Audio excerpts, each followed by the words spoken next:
ئەم ساڵێش زۆر خۆمان خۆشحاڵە زانین لە جەژنی قوربانی پیرۆز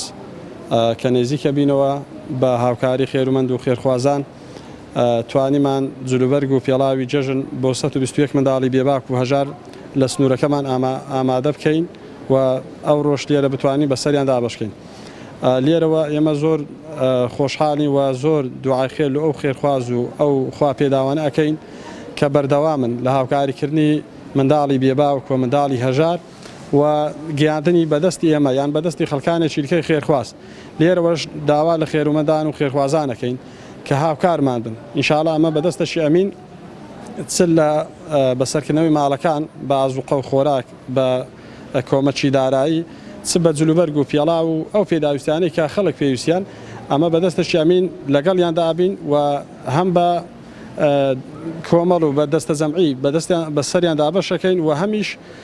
ئەگەر پێویست کرد لەگەڵیانەچین لە ماڵەکانیش پێویست بەسەریان دابەشەکەین بۆەوەی دڵی منداڵی